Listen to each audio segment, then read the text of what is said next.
Buenas tardes a todos.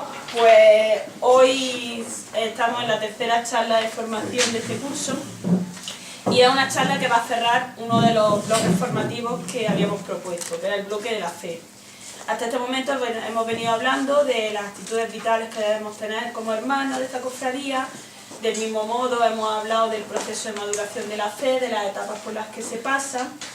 Y para cerrar este bloque formativo, pues es necesario que hablemos de los momentos de crisis de la fe, que yo creo que todos hemos pasado por ellos y que son necesarios en el proceso de creer. Entonces la formación de hoy va acerca de las dudas o las crisis de fe y de los valores puestos en cuestión. Muchas veces cuando hablamos de dudas o de crisis de fe pensamos que es lo mismo, que a veces solo es una definición de diccionario la diferencia, pero en realidad son dos cosas totalmente diferentes. De hecho, sería absurdo que siendo la misma cosa tuviésemos dos palabras para referirnos a ella. Son dos realidades que podemos encontrar presentes a la hora de vivir nuestra fe y que no se encuentran realmente demasiado distantes entre ellas. Pero es cierto que no podemos equipararlas. Uno de los grandes problemas del ser humano actual y que es en muchas ocasiones motivo de dudas de fe es que mientras que nuestro nivel intelectual, nuestro nivel académico, por así decirlo, crece, se desarrolla, pasamos por diferentes procesos, desde los estudios infantiles, secundaria, bachillerato, hasta incluso la universidad, la formación religiosa pues muchas veces se queda en el estadio de un niño de 10 años, un poco más a veces. Pero no, lo que es cierto es que no evoluciona al mismo nivel. Y cuando nos planteamos muchas dudas a nivel intelectual, no tenemos el suelo suficiente para darle respuesta a nivel de la fe.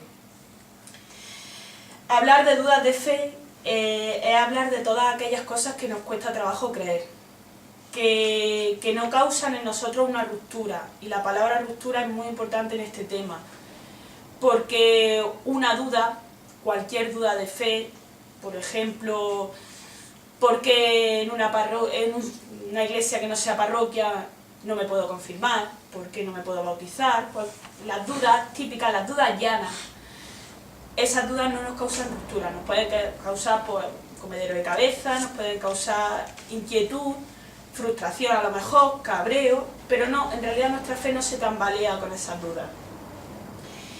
El término ruptura es clave para la comprensión, para poder diferenciar la diferencia entre dudas de fe y crisis de fe. Podemos tener dudas, vamos a tener muchas dudas a lo largo de nuestro camino de fe y no es difícil superarlas. Cuando nosotros hemos tenido un encuentro con Dios del que hablábamos el otro día, en las 3 fases de la evolución de la fe, el reconocer la última también, por ejemplo, cuando hemos tenido ese encuentro nos damos cuenta de que cualquier duda no toca, no daña lo fundamental de nuestra fe. Nosotros podemos seguir creyendo a pesar de las dudas. Las dudas no hacen que nuestra fe se tambalee, pueden cuestionarnos, pueden hacernos que tengamos momentos de pensar, pensativos. Pero esas dudas son un paso adelante en la maduración de nuestra fe. Como en toda relación, cuando aparece la duda, cuando esa duda es resuelta, la relación sale fortalecida. Y lo mismo pasa con la fe. Cuando una duda de fe, más o menos importante, es resuelta, la fe acaba fortalecida. Dudas es cierto que las hay de muchos tipos, tan tonta como la que yo acabo de decir ahora, que es meramente institucional, por así decirlo, y otras que ya sí que es verdad que pueden calar más hondo en nuestra fe, pero siempre con la idea de que no hay ruptura. Cuando hay una duda de fe, no hay ruptura. Se puede tambalear la fe, pero no se va a romper, no se va a caer, no se va a derrumbar. Las dudas pueden llegar a ser peligrosas si les damos más importancia a la que tienen. Y aquí es verdad que es importante que esa formación que yo decía que académica que tenemos, la formación religiosa se equipare, porque a lo mejor la importancia que nosotros le estamos dando a esa duda que nos ronda la cabeza no es realmente la importancia que tienen. San Alfonso María de Liguori, que es el fundador de los redentoristas, explicaba el tema de las dudas de fe de una forma muy fácil, muy llana, muy sencilla, que a mí siempre me ha gustado siempre, que era con un estanque. Todos habéis visto un estanque. Bueno, más que un estanque, digamos que su idea es más bien una alberca. Entra el agua por un lado y sale por el otro. Vale, pues él decía que las dudas de fe son como un estanque en el que entra agua, pero no sale. Entonces, si tú te metes en ese estanque, el fondo se ve claro. El fondo no está turbio porque el agua está plana. El agua es como una piscina cuando apaga la depuradora. El agua está plana, el fondo se ve claro, pero si el agua la dejas mucho tiempo, el agua acaba pudriéndose. Sin embargo, si tú dejas que el agua fluya, el fondo se verá turbio, pero el agua no se pudrirá. Entonces él venía a decir que si nosotros no tenemos dudas, si nosotros no nos planteamos nuestra fe, si no damos respuesta a esas dudas, nuestra vida estará muy tranquila, será como ese estanque llano, como ese estanque sin problemas, pero a la larga nuestra fe se irá anquilosando y se irá pudriendo. Si no pudriendo, arrinconando. Sin embargo, si las dudas entran en nuestra vida, ese agua de nuestra fe se remueve, se renueva, crece. Es verdad que tenemos que pasar esos malos ratos de responder la duda, de enfrentar la duda, pero se resuelve y se da un paso más adelante. Pues si nuestra fe es tan cómoda que no se plantea esos interrogantes, que no le intenta dar respuestas, y si no avanza, pues se acabará pudriendo. Por el contrario, si se pone a prueba con las dudas, si va avanzando, si va dando pequeños pasos, aunque las aguas se vean turbias, se va creando una certeza mayor en la fe, en el encuentro con Dios. Es de ahí de donde nace verdaderamente una fe madura y adulta, en donde no hay ningún estancamiento. Si el agua corre, si nuestra fe se depura, termina creciendo y madurando. Como veis, cualquier duda de fe, el término clave aquí, toda la formación va a ser la ruptura. La duda de fe te puede tambalear, te puede fastidiar, pero no te derrumba, no hay una ruptura, tú no dejas a Dios de un lado. La crisis de fe es otra cosa, la crisis de fe sí hay una ruptura. Y la crisis de fe es complicado tratarla para el que la vive y el que acompaña al que la vive, para las dos. Porque son momentos en que nuestra confianza en Dios se ha fracturado. Que todo lo que habíamos descubierto a lo largo de nuestra vida de fe, que todos esos encuentros personales que habíamos tenido con Dios, parece que han sido un sueño, una ensoñación. Parece que no han existido. Nuestra fe se cae, se derrumba. La crisis de fe se suele dar, todo el mundo yo creo que con fe pasa por crisis de fe, porque todos pasamos por situaciones vitales adversas, duras, complicadas, y es en esas situaciones vitales, en esos momentos difíciles, en las pérdidas dolorosas, en los fracasos personales, a veces incluso en nuestro propio acomodamiento, en no responder a esas dudas y hacerlas que crezcan demasiado, cuando se produce la ruptura.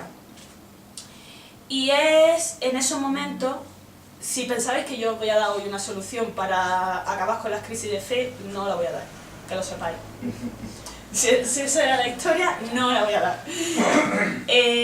Hay que dar tiempo, nos tenemos que dar tiempo, porque nadie puede terminar con una crisis de fe sino nosotros mismos. Porque igual que nadie puede ahorrarnos el encuentro con Dios para reconocerlo y para tener fe, nadie nos puede ahorrar el ser nosotros el que respondamos a esa crisis. En nuestro tiempo, en nuestro momento, en nuestro modo, pero nosotros. Entonces nosotros nos tenemos que dar tiempo a nosotros mismos, que a veces es muy complicado, y volvemos a la primera formación del curso.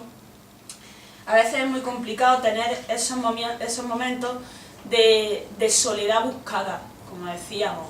Son momentos en los que nosotros mismos nos hacemos con nosotros mismos, nos enfrentamos a nosotros mismos y decimos, ¿qué estamos haciendo con nuestra vida? Son momentos en el que no podemos dejarle al dolor la última palabra, porque el dolor no tiene la última palabra en nuestras vidas. Y como decía San Ignacio, hoy va esto de santos si os dais cuenta, como decía San Ignacio, en tiempos de tormenta no es bueno hacer mudanza. Se puede entender en todos los ámbitos. Sí, puede ser una mudanza normal y corriente, de que nos cambiamos de casa. Nadie se cambia de casa cuando está cayendo un aguacero de estos gordos, a nadie se le ocurre sacar los paquetes a la calle. Así de fácil. Pues lo mismo en la fe. Si tú tienes una crisis monumental, date tiempo. No cierres la puerta, no pegues el empujón, pégale las voces que quieras a Dios. Échale en cara todo lo que te apetezca, pero no cierres la puerta. Porque no estás en condiciones de cerrar la puerta. Tan fácil como eso. En tiempo de mudanza no es bueno, o sea, en tiempo de tormenta no es bueno hacer mudanza. No, en esos momentos no debemos tomar decisiones definitivas. El dolor nubla el entendimiento. Es necesario esperar a que la tormenta pase para poder hacer frente a esa crisis. Que el dolor no nos haga dar pasos precipitados. Que no tenga palabras definitivas. Que respete nuestros procesos vitales. Y en ese proceso vital es cuando los que nos rodean tienen que respetarnos. Tienen que respetar lo que estamos pasando. No nos pueden acelerar. No nos pueden querer imponer una tranquilidad que nosotros no tenemos. Somos nosotros los que tenemos que dar respuesta a esa crisis de fe. En la crisis de fe hay un factor que es muy decisivo, aparte de la ruptura, que es el dolor y el miedo. Normalmente, cuando tenemos una real crisis de fe, que no es que una duda que se haya agrandado, tenemos mucho dolor y probablemente también tengamos mucho miedo. Y el miedo no siempre es malo, el miedo tiene también sus facetas buenas, porque cuando sentimos miedo es que estamos ante una situación peligrosa. Y ese miedo nos alerta de esa situación peligrosa, y ese miedo nos obliga a reaccionar. Pero también es verdad que el miedo tiene una faceta mala, y es que distorsiona la percepción que tenemos de la realidad, es que precipita esas respuestas, y es que paraliza y bloquea. Y en esos momentos, si nos dejamos llevar por el miedo, si nos dejamos llevar por el dolor, es comprensible, y todos tenemos que comprenderlo si alguna vez nos toca personalmente, nos toca cerca, que le demos a Dios, que digamos, ¿dónde estabas? ¿Por qué nos has abandonado? ¿Estoy solo? Esas preguntas son normales en cualquier crisis de fe. Pero también es verdad que en esos momentos lo que estamos manejando, y que viene de lo que empezaba diciendo de la formación, de que nuestra fe, nuestra formación de fe religiosa es infantil en la mayor parte de los casos, es que estamos manejando una imagen falsa de Dios. Hemos acomodado muchas veces a Dios a lo que nosotros queremos de Él. Dios no podemos entenderlo como el vigilante que todo lo ve, como el guarda de seguridad que está ahí en la puerta esperando a que no pase nada, no. La imagen de Dios es el de una madre que protege a su hijo, pero no puede evitar que al hijo le den angina. Por ejemplo, por poner un ejemplo tonto, esa es la imagen de Dios. No podemos pensar que de Dios viene todo mal, porque si seguimos con la misma metáfora, una madre nunca querrá el mal para su hijo. Y si pensamos que Dios es todopoderoso, que el hombre es todopoderoso, que el hombre por sí mismo todo lo puede, basta con que veamos estos momentos de crisis y veamos cómo todos nos venimos abajo y nos derrumbamos. Entonces tenemos que tener en cuenta que Dios no nos libra de los sufrimientos, sino que nos libra en los sufrimientos. Y ahora, este es el momento que si estuviera Alberto me diría que me bajase a tierra, pero bueno, como no está, ahora viene un pequeño paréntesis de teología, porque hay una máxima en teología que dice que aquello que no fue asumido por Cristo no fue redimido, no fue salvado. Entonces Cristo en la cruz sufrió, sintió abandono, sintió lejanía de Dios, sintió silencio, dolor, crisis, y todo eso lo sufrió, y todo eso lo resucitó. Entonces todo eso realmente está redimido. Yo sé que cuando estamos en una crisis, de nada nos sirve decir, es que Dios lo pasó en la cruz, pues entonces algún día lo pasaré, pero es una realidad. Y es una realidad que nos hace ver que el dolor no tiene la última palabra y que hay una salvación. ¿Qué? podríamos hablar de que, por ejemplo, Jesús tuvo crisis de fe. Sí, claro. Sí. De hecho, el grito del Salmo 22, que es el que dice: Dios mío, ¿por qué me has abandonado? Hay una teoría que dice en ese salmo que, vamos, una teoría no, es la realidad. Cualquier judío, cuando empieza a rezar un salmo, reza las dos primeras líneas. Y cuando reza las dos primeras líneas, lo que está haciendo es rezar el salmo entero. Pero es cierto que Jesús vivió la angustia del silencio de Dios, de sentir esa lejanía, de decir: ¿qué está pasando? ¿Qué hago con mi vida? ¿Por dónde tiro? Pero sin embargo, confió. O sea, el paso, es cierto, era Dios. Entonces, es el paso que a nosotros nos falta. En ese momento de dolor, en ese momento de sufrimiento, en ese momento de silencio, da el paso, es decir, me fío. Que cuesta, que es verdad que cuesta, pero bueno, ¿qué vamos a hacer? Entonces, como decía, nada que no fuese asumido pues, por Cristo no podía ser salvado. Tenemos que reconocer que la maldad en el mundo no proviene de Dios, que de Dios solo viene el amor absoluto. Ahí os he puesto el Salmo 130. Y me parece que el Salmo 130 es un salmo muy bueno para ver cómo debería ser la evolución en nuestra personal en una crisis de fe. No voy a leer el salmo entero, pero sí que es verdad que voy a resaltar unas cuantas palabras. En el principio del salmo tenemos: a ti grito, Señor. El grito es uno de los primeros pasos cuando tenemos una crisis de fe. Cuando pasamos un momento malo, cuando estamos realmente mal, gritamos. Y si no gritamos físicamente, así de un chillío, sí que es verdad que nuestro corazón grita, que pide auxilio, que pide ayuda. Le decimos a Dios que escuche nuestra voz. Y muchas veces somos cabezones y gritamos, y gritamos, y gritamos. Y ahora digo eso porque viene después. También es cierto que queremos que Dios escuche nuestra súplica. Suplicamos de Dios. Después de eso, el paso siguiente, que ya es un poco la salida de la crisis, es reconocer que de Él, solo de Él procede el perdón. Y es el momento de esperar y de aguardar. Porque de Dios solo vamos a tener la misericordia y la redención copiosa. Copiosa es abundante. Esos serían un poco los pasos, pero claro, mientras que nosotros lo vemos en un paso, o sea, en un momento corto, leve, aquí en el Salmo puede ser un proceso vital extenso. Muchas veces es verdad que vamos caminando por el camino de la luz, con Dios a nuestro lado, y en ese momento todo es fácil. Todo es llano, todo es fácil, pero otras veces esa luz no se ve tan clara y se va disipando. Y caminamos por un camino oscuro, un camino desconocido, desconcertante, que no sabemos si algún día volverá la luz a él. Y es el camino de las crisis. Cuando nosotros realmente somos capaces de seguir los pasos de este salmo, cuando somos capaces de salir de esa noche oscura, vamos quitándole a Dios esas capas que nuestra fe infantil le ha ido poniendo durante los años. La noche oscura responde a una muerte de una imagen concreta de Dios que nos habíamos formado y que no estaba dando respuesta a nuestras necesidades. Cuando somos capaces de enfrentar estas crisis de fe personalmente, sin culpar a Dios, se van dejando al descubierto una imagen de Dios que es más real, al Dios de verdad, que se muestra con todo su amor y que nos sostiene en sus manos, aunque a veces nos negamos a verlo. Nos descubre a un Dios que no conocíamos, que de hecho a veces podemos decir que hasta desconocíamos. Nos abre un nuevo camino por el que avanzar y nos invita a un compromiso que aún no conocíamos.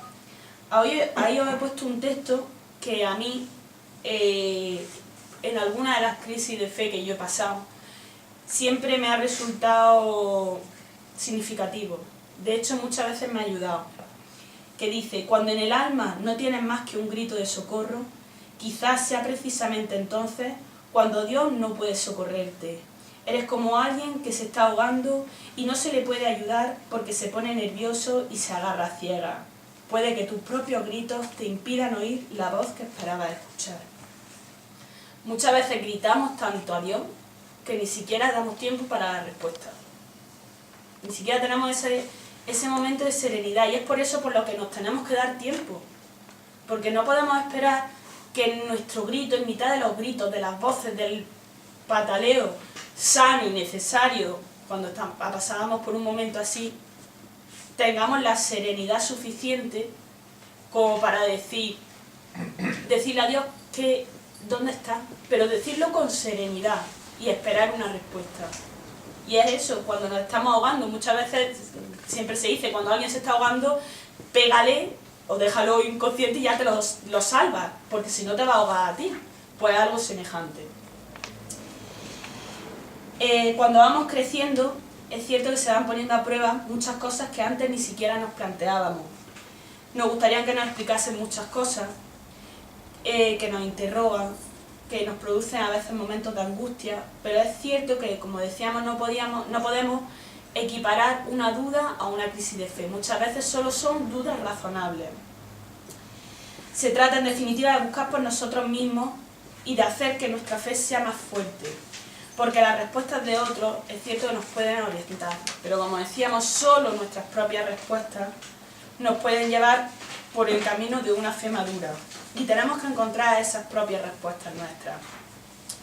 Solo cuando tenemos una duda tenemos la mitad de la respuesta, porque el que no se plantea duda es porque ni siquiera tiene ese ímpetu de avanzar. Es mejor plantearse la fe que quedarse quieto.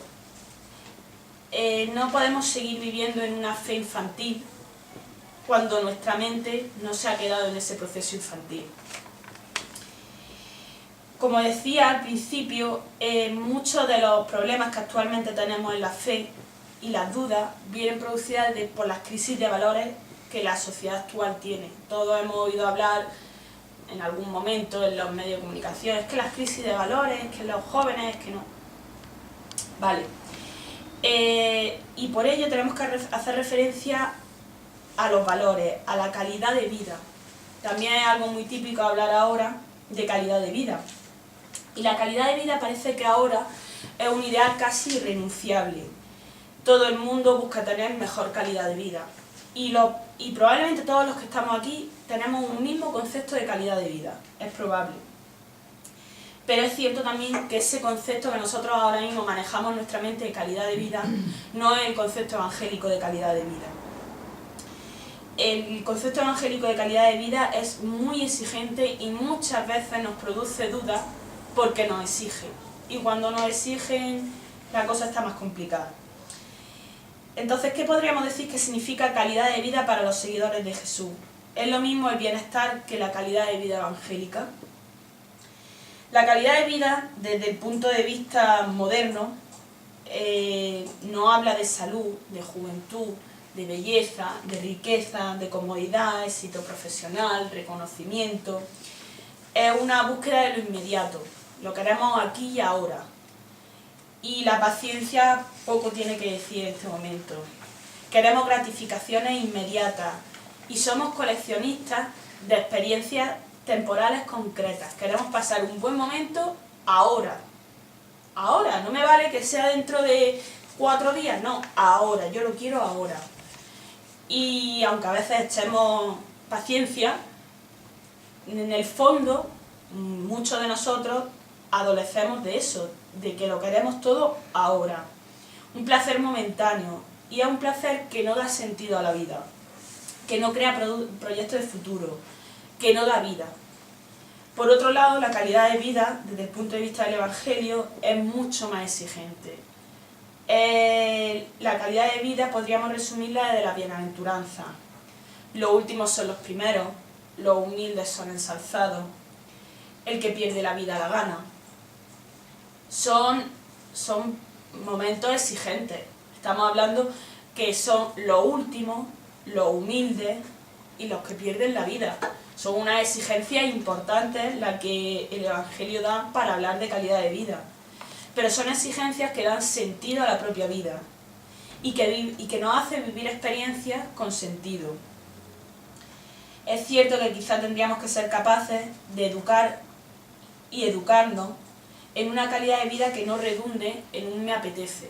Muchas veces solo y simplemente actuamos por el me apetece. Y que no se base en el, ya os lo dije el otro día que utilizaría la palabra, el gustirrinín.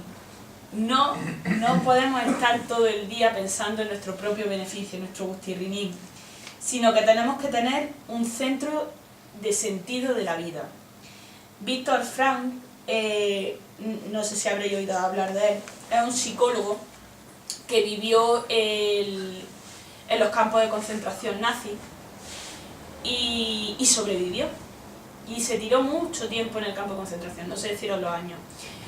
Y escribió un pequeño librito que no me acuerdo cómo se llama. No me acuerdo. Algo del sentido. Un pequeño librito que era su experiencia dentro del campo de concentración. Y cómo en ese campo de concentración, donde todo en teoría es desesperanza, donde todo en teoría es crisis, donde no sabes si mañana vas a estar vivo, él decía que sin placer se puede vivir, pero que sin sentido, en este caso el sentido él lo entendía como esperanza, como algo que lo lanzase hacia adelante, solo le cabía el suicidio. Son palabras muy duras, o sea, quizá hablar de suicidio da un paso más allá, pero me parece que es darle valor a lo que realmente lo tiene, a la calidad del sentido de vida que nosotros realmente tendríamos que tener. Como, como en situaciones de crisis, como este hombre vivió, es posible mantener la esperanza. Hemos perdido el ansia necesaria para buscar el sentido de la vida. La felicidad no nos la va a dar el tener más y mejor. La felicidad realmente la da el encontrar el sentido a nuestra vida. La vida es una gracia, la vida es un regalo, un don. El sentido de la vida es aquello que realmente va a lanzar nuestro corazón hacia adelante y que va a ponerlo en las manos de Dios. Que vemos que en esas manos es donde toma el mayor sentido. El reconocimiento del sentido de la vida está en saber que Dios, pese a las dudas, a las crisis que tengamos, no va a jugar con el hombre y que en él debemos poner nuestra confianza. El sentido de la vida no lo da el poseer, sino encontrarnos en nuestra propia vida, a nosotros mismos. Ahí he metido una palabra más que me parece que también es importante, quizás secundaria ya en este caso, que es el tema de la renuncia. Nos cuesta renunciar a aquello que nos produce estabilidad, pero es que a veces para conseguir el sentido de la vida es necesario renunciar. Cuando algo nos importa realmente, renunciamos a todo lo que haya alrededor secundario para conseguir ese fin. Y quizá también tengamos que renunciar a muchas cosas que nos facilitan para encontrar el sentido de nuestras vidas y realmente ser nosotros mismos. Es cierto que las exigencias que el Evangelio da no son fáciles. De hecho, es probable que muchas de las cosas que vivamos por fidelidad a este estilo de vida, el estilo de vida evangélico, nos puedan producir miedo, duda, pero la calidad de vida no es cosa de un momento fugaz, sino que es fruto de un trabajo negado, auténtico y un trabajo que es por y para nosotros mismos.